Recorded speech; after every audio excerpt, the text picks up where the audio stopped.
la patience, on ne connaît pas. Être patient, savoir attendre, savoir laisser passer un peu l'orage, et savoir peut-être essayer de rebondir. Mais alors, si tu dis que Elibo donc n'est pas le seul responsable, qu'est-ce que tu reproches aux dirigeants?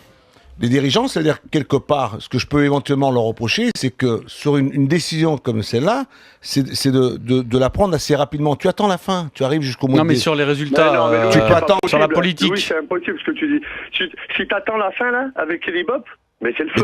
Tu peux pas attendre jusqu'à les 4 matchs qui viennent, tu peux pas attendre. Et tu perds les 4 matchs, tu perds Dortmund, tu prends le fait contre parce qu'avec José Anigo, t'es sûr de les gagner les 4, non? Toi, t'es sûr et certain que il y aura... Ça, je suis...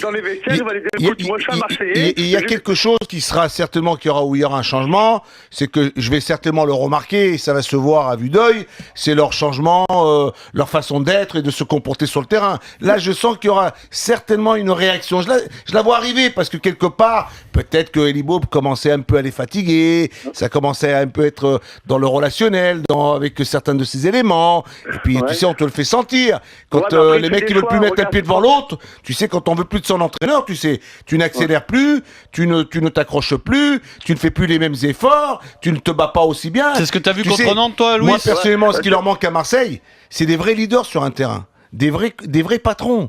Parce que quand tu as des vrais patrons sur un terrain, ça tire le groupe vers le haut. Parce que tout le monde est amené à suivre. Tu sais, mais là, chacun tire de son côté. Chacun, il va de son chemin. Chacun s'égare. C'est-à-dire que au lieu d'aller ensemble, jouer ensemble, courir ensemble, se défendre, parce que quelque part, le recrutement de Marseille cette saison, il est quand même remarquable. Faire venir Lemina, Imbula, Timendi, c'est un comment te dire, Payet, Khalifa. c'est-à-dire tu fais sur un futur, tu vois, tu as cherché quand même des jeunes qui ont quand même quelque chose. Tu amènes Thauvin, tu amènes Payet et tu amènes Khalifa.